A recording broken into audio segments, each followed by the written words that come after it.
먹고 또 먹고 오늘도 음식의 유혹에 굴복당한 당신. 그런데 음식을 보기만 해도 음식 중독에 빠질 수 있다?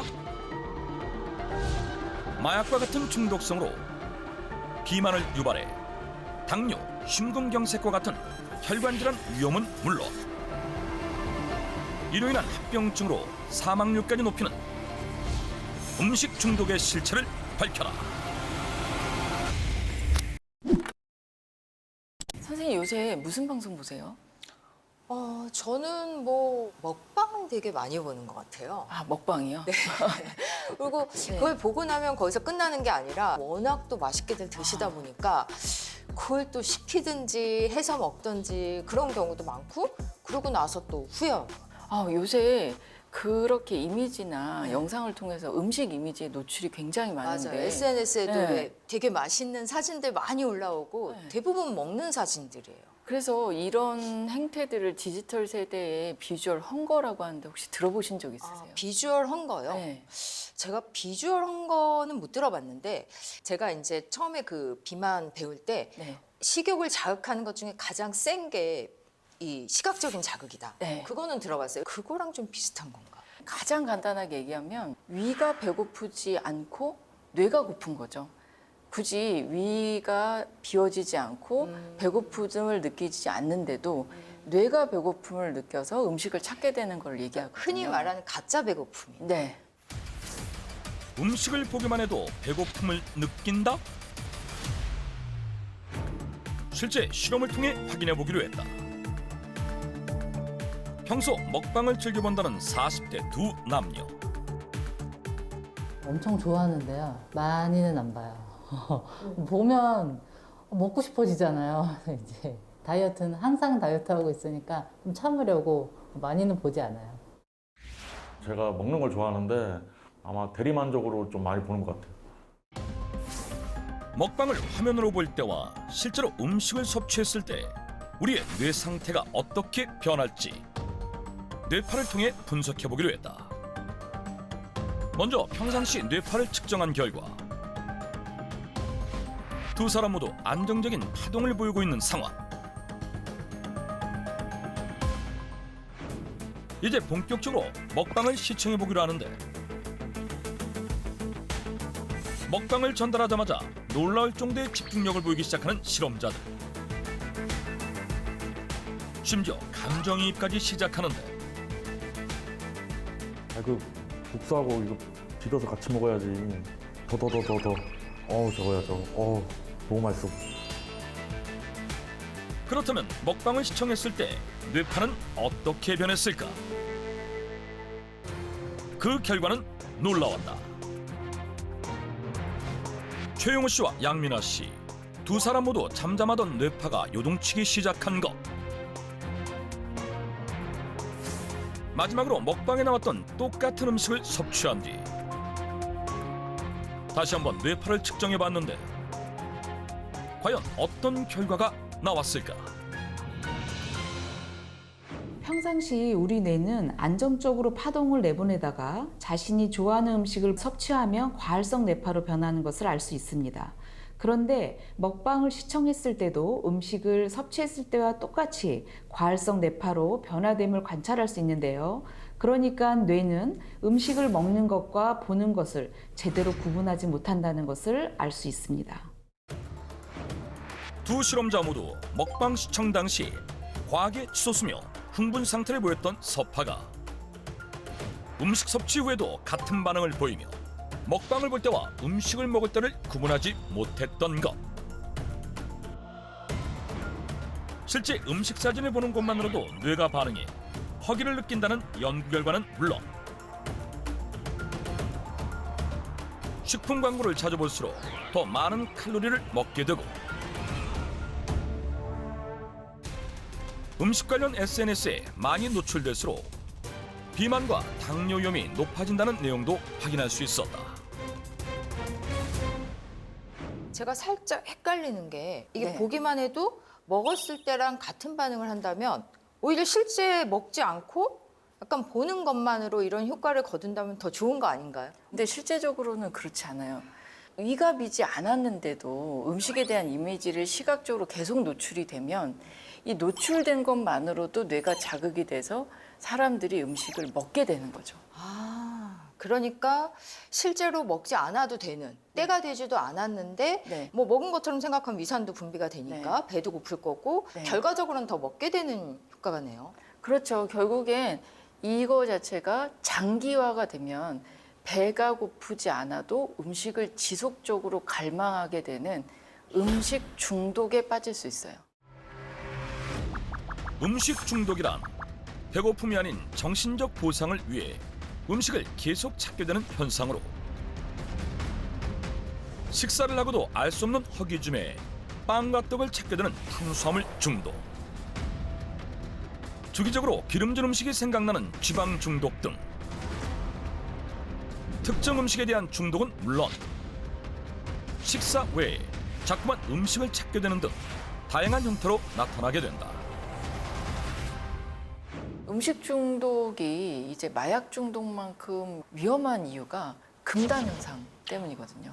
안 먹어봐야겠다 하면 두통, 어지럼증, 우울, 불안 이런 것들이 이제 공포로 다가오기 때문에 그 기간을 못 버텨서 다시 음식을 찾게 되는 중독과 금단이 이게 점점 더 악순환의 고리를 찾게 되거든요. 그렇죠. 계속 이제 좀 자극적인 음식 이렇게 중독처럼 계속 먹다 보면은 사실은 위장병도 많이 생길 수 있고요. 네. 그거 말고 비만으로 인한 고혈압, 당뇨, 심혈관 질환 이런 것까지 크게 증가를 하면서 사망률까지도 높일 수가 있어요. 그냥 우리가 무시하고 넘어갈 그런 게 아니라 반드시 치료를 해야 될 질병이라는 거죠.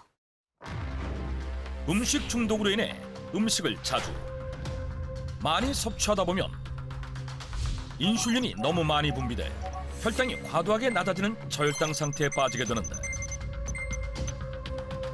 이를 해결하기 위해 우리 몸은 또다시 음식을 찾게 돼 비만을 유발하게 된다. 문제는 단순히 비만에만 그치는 것이 아니라 인슐린의 기능을 떨어뜨려 당뇨, 고지혈증과 같은 혈관 질환의 위험을 높이게 된다는 것.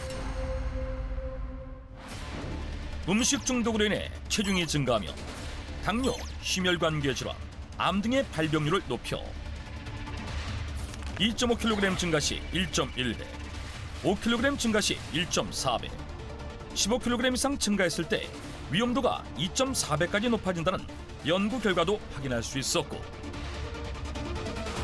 실제 션 밀리켄이라는 남성이 음식 중독에 시달리다 심정지로 사망하며 전 세계 음식 중독의 위험성이 널리 알려지기도 했다. 음식 중독하면 굉장히 살집이 있고 비만하신 분만 걸릴 거라고 생각을 하잖아요. 그렇죠, 일반적으로. 네. 저체중인 사람들도 많고 마른 비만인 경우도 굉장히 많은 것 같아요. 저희 그 비만 클리닉 환자분들이 분명히 지금 밥을 먹고 났는데 얼마 안 돼서 또 배가 네. 고프고 당 떨어지는 느낌 이런 것들을 특히 나이 드실수록 많이 호소들 하시거든요. 예, 그럴 경우가 이제 대표적으로 음식 중독인 케이스가 많거든요. 그래서 요즘에는 스트레스를 푸는 방법이 긍정적인 방법이야. 휴식과 운동이지만 대부분 그렇게 하지 않는 경우가 왜냐하면 먹는 게 대부분이잖아요. 제일 쉬워요. 그죠? 그래서 이걸 통해서 스트레스를 해소하다 보면 이게 음식 중독으로 가는 지름길일 수가 있거든요.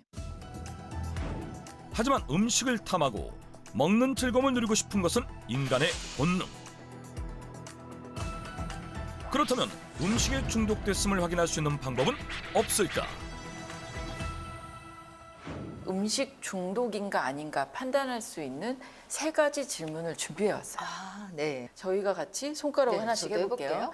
첫 번째, 음식을 먹으면 피곤하고 나른하다. 아, 저 이래요. 네. 이상하게 음식을 먹고 나면 오히려 막 눕고 싶고 되게 피곤하고 이런 느낌이 있어서 그냥 식곤증인가 그런 느낌을 가진 적이 많거든요. 근데 이런 경우에는 음식의 양이 많거나 아니면 자극적인 음식이 들어오면 갑자기 혈류량이 위쪽으로 쏠리면서 뇌 쪽으로 가야 될 혈류량이 부족하거든요. 그래서 머리가 멍해지고 네. 더 눕고 싶고 사람이 처지고 이런 증상들이 생길 수가 있어요. 그런 거였군요. 두 번째, 네. 피자, 치킨, 떡볶이 이런 음식들이 한번 생각나면 그 음식을 꼭 먹어야 직성이 풀린다. 저는 다행히 두 번째는 아니네요. 네. 아직까지 하나. 그리고 세 번째, 네. 한 번 음식을 먹기 시작하면 양을 조절할 수 없을 정도로 계속 먹게 된다. 이게 시쳇말로 입 터졌다고 하잖아요. 이거 자체가 음식을 먹었을 때 이게 적절하게 조절이 돼서 그냥 즐거움 정도로 만족을 해야 되는데 한 번 음식을 시작하면 조절하기가 어려워요. 선생님은 총 몇 개셨죠? 저는 한 개요. 이게 한 개라서 너무 다행인데 만약에 2개 이상이다. 그러면 음식 중독의 위험에 노출된 상태라고 보셔서 본인이 조금 주의를 하셔야 됩니다. 즉 고기를 충분히 먹었음에도 반드시 밥을 먹어야 한다거나 식사를 마친 후에도 후식은 절대 놓칠 수 없다. 또 알 수 없는 허전함에 1시간에 한 번씩 음식을 찾아 먹는다면 음식 중독을 의심해봐야 한다. 그렇다면 음식이 왜 중독과도 같은 증상을 유발하는 것일지 우리 몸의 호르몬 상태를 통해 그 실체를 파헤쳐보기로 했다. 먼저 음식을 섭취하기 전 체열 검사를 실시한 뒤 식사를 하고 나서 다시 한번 검사를 진행했다. 과연 결과는 어떻게 나왔을까? 두 실험자 모두 음식을 섭취한 후에 피 검사를 했을 때 이 행복 호르몬이라고 불리는 세로토닌 수치는 상승한 반면 스트레스 호르몬이라고 불리는 코르티솔 수치는 떨어졌습니다. 이것은 음식을 통해서 행복감을 느끼는 것은 물론 스트레스 상태가 음식을 통해서 일종의 안정감을 되찾은 것인데요. 그러니까 우리 뇌는 음식을 섭취했을 때 즐거움을 기억해 조금만 스트레스를 받거나 우울감을 느끼게 되면 음식을 더 갈망하게 되고 결국 음식 중독으로까지 이어지게 되는 것입니다. 실제 한태윤 씨의 경우 행복 호르몬인 세로토닌은 음식 섭취 후 0.6 상승했고 스트레스 호르몬인 코르티솔은 무려 15.1이나 감소했는데 남희정 씨 또한 식사 후 세로토닌은 1 정도 올랐고 코르티솔은 5.7이 떨어졌음을 확인할 수 있었다. 즉 음식을 먹는 것 자체만으로 행복감을 느끼고 스트레스가 해소되기 때문에 많은 사람들이 쉽게 음식 중독에 빠지게 된다는 것. 실제 음식을 먹었을 때 각성제 일종인 암페타민을 섭취했을 때와 비슷한 형태로 쾌락 호르몬인 도파민이 증가했고 음식 중독은 마약과 유사한 정도의 중독성을 보였다고 한다.